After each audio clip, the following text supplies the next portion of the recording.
Mind Changers International, changing lives for the better. Our vision is to be a transformative platform that exposes lies and reveals the truth.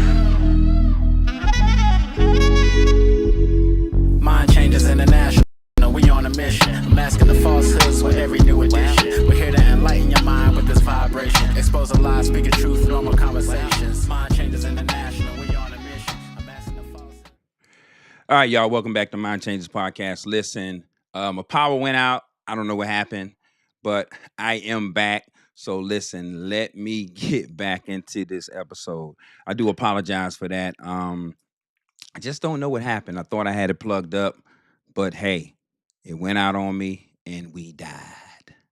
I don't know if I should continue, but I'm going to continue. I'm going to go back to the very beginning of this podcast because I got to keep my stuff airtight. So listen, welcome back to the Mind Changers Podcast. Listen, this is episode 81. Who created God? The question that changes everything. So tonight we're going to step into one of the boldest, most repeated, most misunderstood questions in human history. Who created God? Yeah, it sounds intelligent. It sounds sharp. It sounds philosophical. But if this question is misunderstood, it's dismantled logic itself. So you don't lose your faith because of hard questions. You lose your faith because of shallow answers. And so today I'm going to dive deep into this. I hate starting over, but I'm going to continue to bring this message, right? And tonight we're not going to have shallow answers. We're going to be stepping into philosophy, cosmology. We're going to be stepping into ontology, theology, and scripture. And by the end of this episode, I pray that you won't just answer the question. We will understand why the question itself is flawed.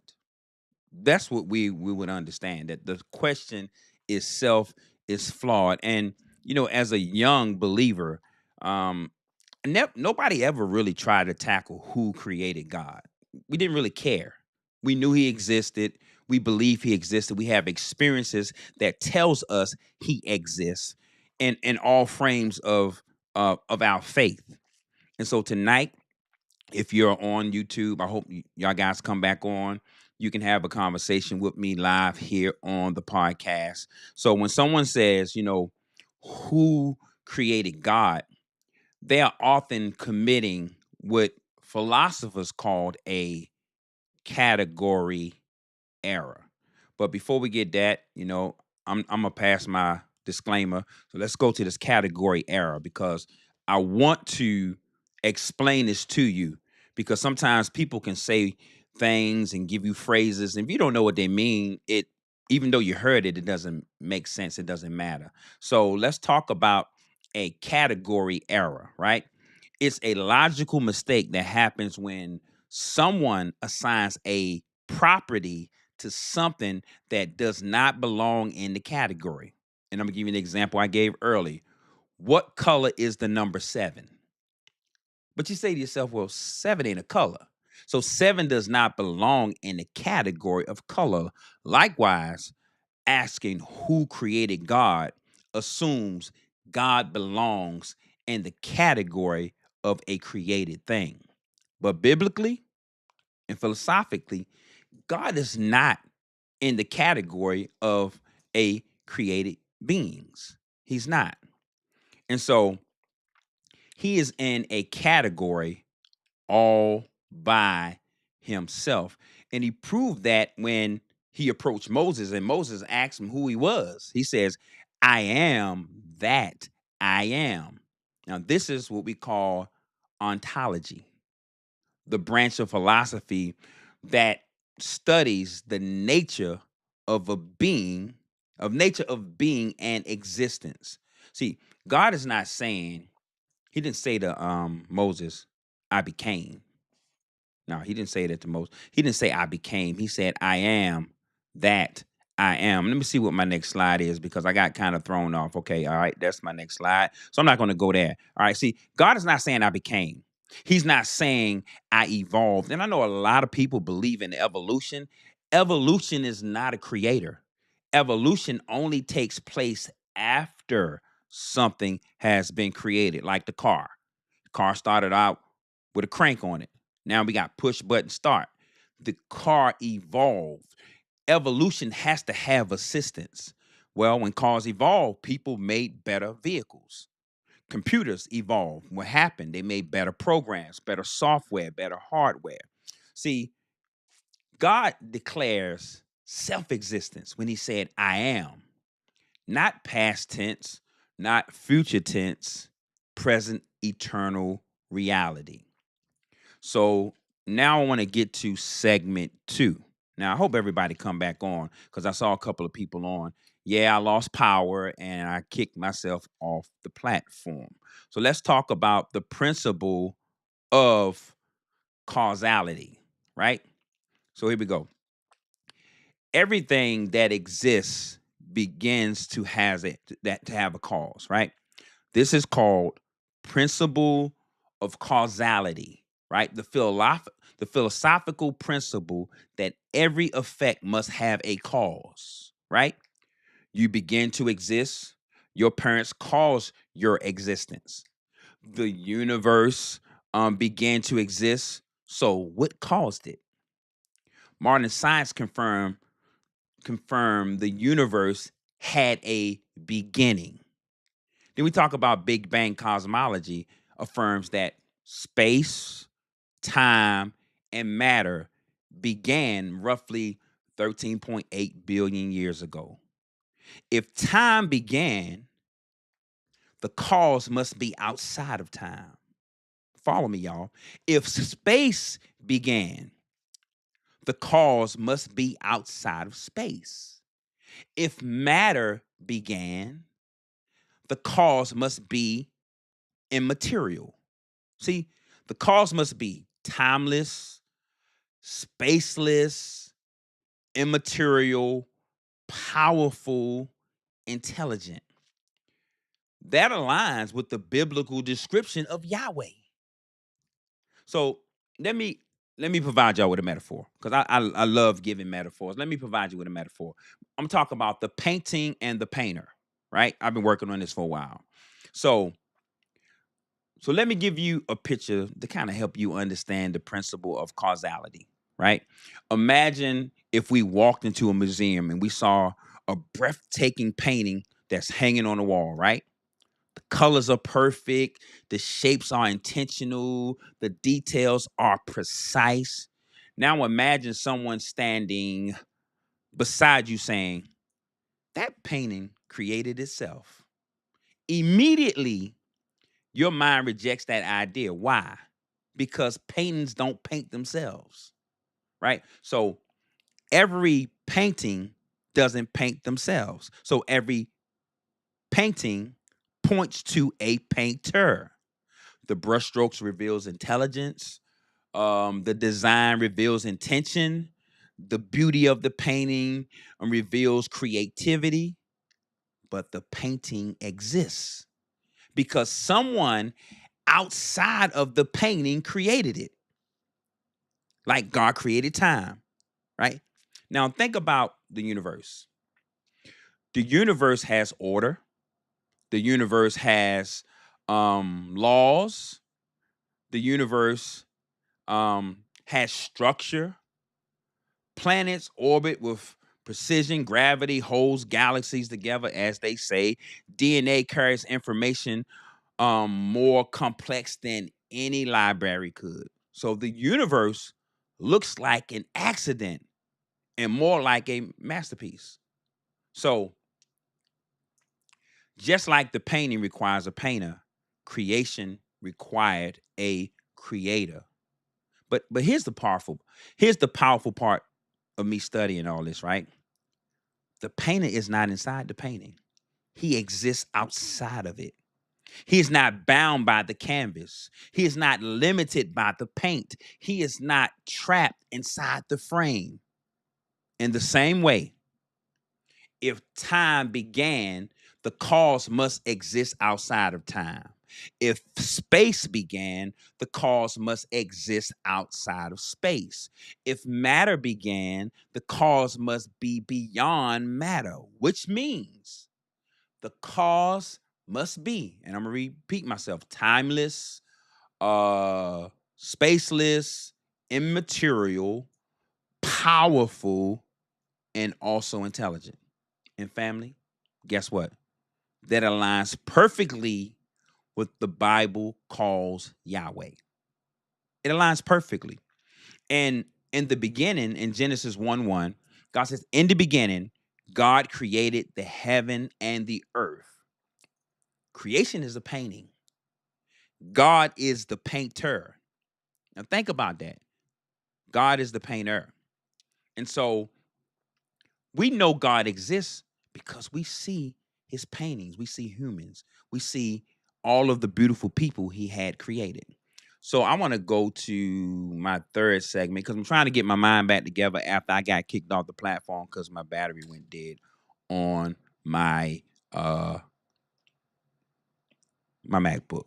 So I want to talk about see if I got my slide here. Make sure I got the right slide. No, that's not the right slide. That's not the right slide. See, I done threw myself off, y'all. That's not the right slide either. So guess what I'm going to do? I want to talk about infinite regress, right? If everything needs a cause, you run into this. Infinite regress, a sequence of causes extending backwards forever with no starting point. I got to find my slide for this, y'all. With no starting point. I know I put it in here. No, I guess I did not. I must have left it out, y'all. Okay, so infinite regress. I'm gonna give you the definition again. A sequence of causes extending backwards forever with no starting point. So if there's no first cause, nothing would exist now. Imagine if you had some dominoes and they fell backwards forever. If there was never a first domino, none would fall. Therefore, there must be a first cause. The initial cause is what we call a chain of events that in itself is uncaused. If it needs a cause, it's not first. And so when I go to Psalms 90, what is it? Psalms, I had to close my eyes thinking about Psalms chapter 90, verse 2. It says, from everlasting to everlasting, right? You are God, not old, not ancient, not eternal, that he is God. And so philosophers describe God as a necessary being, a being that must exist and cannot, a being that exists and cannot exist. Its existence is not depending on anything else. Yeah, I got it right in my head.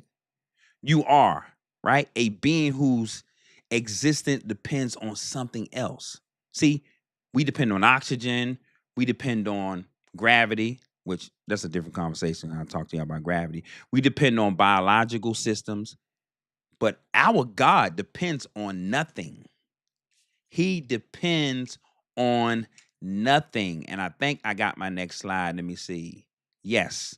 So he depends on nothing, right? So let's talk about aseity, right? The attribute of God, meaning he exists by his own nature and depends on nothing outside of himself. He does not receive life. He is life. Yahweh is life. In John 5:26, it says, for as the Father has life in himself, for as the Father have life in himself. All right. So scripture is showing God was never created. What's another scripture? I was trying to read Psalms 92. I'm just thinking because I don't have my Bible up here. And I know Bishop looking at me. Yes, I should always have my Bible. And I'm gonna start carrying it. I think it said before the mountains were brought forth, or or ever thou hast formed the earth and the world, even from everlasting to everlasting, thou art God. Meaning that God existed before creation and exists beyond time. And here's the key phrase: from everlasting to everlasting. That means no beginning and no ending.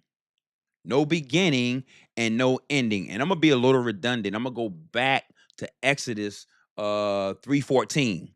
When God said unto Moses, I am that I am. Meaning God is declaring self-existence. When he says I am, means not created. I am means not dependent. I am means not evolving. He simply is. And in the book of Revelations, Revelation 1:8. Or you know what? Put my Bible up here. I got one in here. Hold on. All right. 1:8 says, I am Alpha and Omega, the beginning and the end, which is and which was and which is to come, the Almighty. This is what this means, y'all. God exists in all dimensions of time simultaneously. Omniscient, omnipresent, omnipotent, which was, which is, and which is to come. He is eternal existence itself. He is eternal existence itself. In Isaiah 43:10, it says, before me there was no God formed, neither, I'm trying to remember it, shall there be any God after me, gods or God after me. Here's the key phrase: before me, there was no God formed. Look at the word formed. That means created. God is saying, no God exists before me. No God existed before me. In Isaiah 46:6, it says, I am the first, I am the last, and besides me, there is no God. Meaning, God is outside the timeline of creation. He stands before the first moment and after the last moment. In John, and I ain't gonna script y'all I'm not gonna scripture y'all to death, but I'm gonna scripture you to life. In John 1:3, and I got my notes right here. All right, I had to look down at. In John 1:3, in the beginning was the Word was with God, and the Word was God. Notice it does not say in the beginning God was created. It says he already was. And then verse 3 confirms it when it says, all things were made by him, and without him was not anything made that was made. That's powerful, y'all. Meaning that everything that existed was created by him and not before him. And not before him. And so I'm going to go to my next segment. The unmoved mover. That's what I called it. I was trying to figure out how I wanted to say it, but let me take a drink, y'all. The unmoved mover. So Thomas Aquinas described God as the unmoved mover, a being that caused motion or existence in everything else, but is not itself moved or caused. See, everything else changes. God does not. I know people say God changed with the times. That is absolutely incorrect. Malachi 3:6 says, for I am the Lord, I change not. He said that plenty of times. I change not. People say, well, God changes with the seasons. He changed. No, he says, I change not. Change amplifies people imperfection. If God changed, he would either improve or decline. That's what I believe. If he changes, he would either improve or decline. God is complete.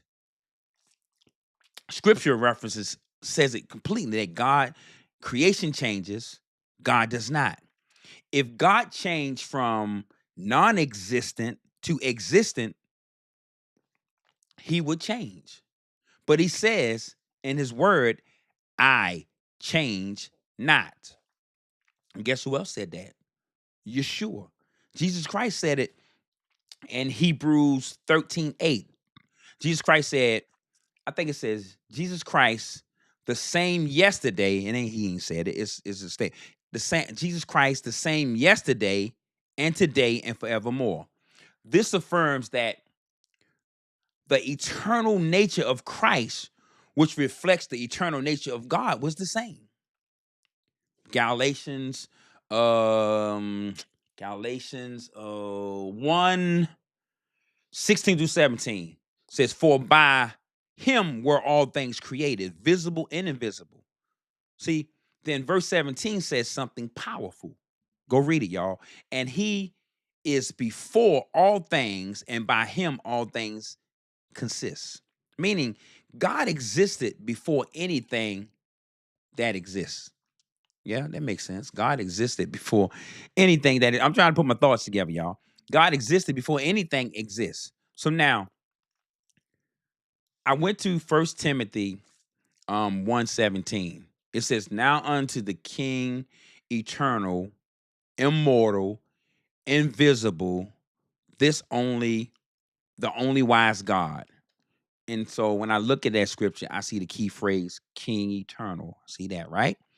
Eternal means without a beginning and without an ending. Without a beginning and without an ending.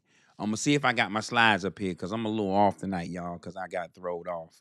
Sometimes you got to be prepared to get thrown off.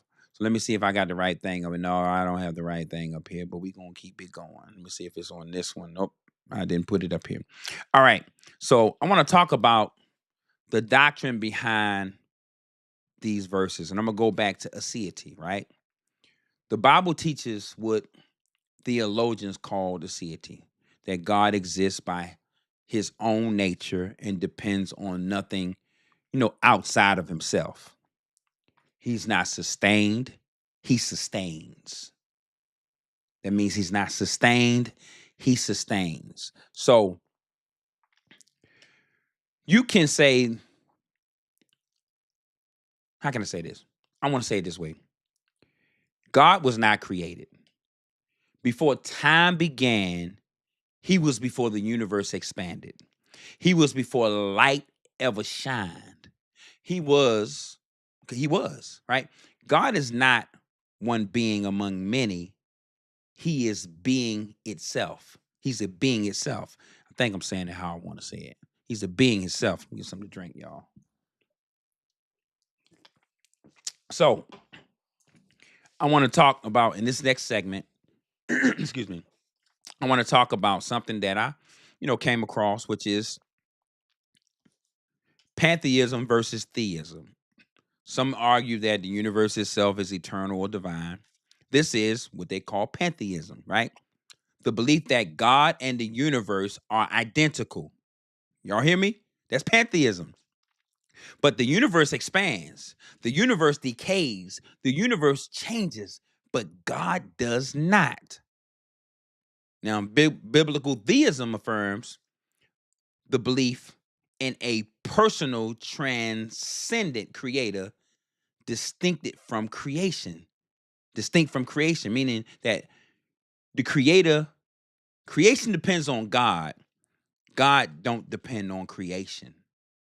So that's pantheism versus theism, because he don't depend on anything. And so let's talk about the moral argument, right? If God does not exist, morality becomes moral relativism, right? More relativism. Y'all know I got a speech permit. It catches me sometime. The belief that the moral truth vary by culture or personal opinion, but we don't live that way. We all recognize murder is wrong. We all recognize that injustice is evil. We all recognize that exploitation is evil. We all recognize that hate is evil. See, objective moral laws require a moral lawgiver. In Romans 2:15, the law was written on their hearts. If objective morality exists, it must originate from a transcendent source. And guess what? God is in a class by itself. And so I want to add this because I'm a little off after I, got turned off. So I'm kind of exit out of this tonight. But I'm going to come back because I believe that this is a panel discussion. It's not a discussion that one person should be having by themselves. And I would love for a pastor, a minister, or someone who wants to come up here with me and let's have a theological conversation, a biblical conversation, a truism conversation about who created God, because I think it's bigger than just one person having a discussion. That's what I believe. So listen, God was not created. He is eternal, self-existent, necessary, uncaused.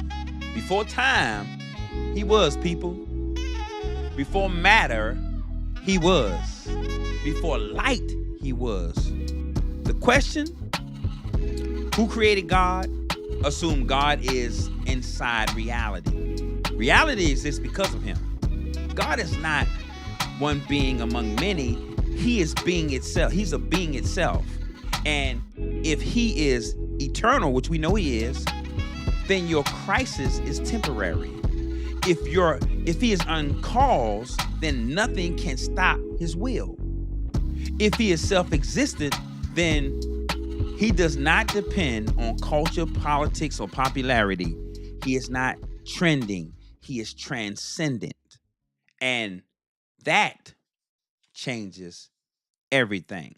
So listen, I am Lamar Blakeney, your host of Mind Changes Podcast. Listen, I want to thank you guys for tuning in. Yes, I'm a little off tonight because I got clicked off of the podcast. I got kicked off of the platform because I didn't have my power cord connected in. But listen, like I said, if you are a pastor or you someone out there who wants to join me in this conversation, I think a panel discussion, and I can bring 5, 10, 15 people up if I want to. I think a panel discussion on who created God will be very engaging. Until next time, people, grace and peace. Lamar Blakeney, Mind Changes Podcast. We told y'all, we came to expose the lies and reveal the truth. We told y'all, we bring in biblical principles of factual truth. We told y'all, we came to expose the lies and reveal the truth. We told y'all, we bring in biblical principles of factual truth. We told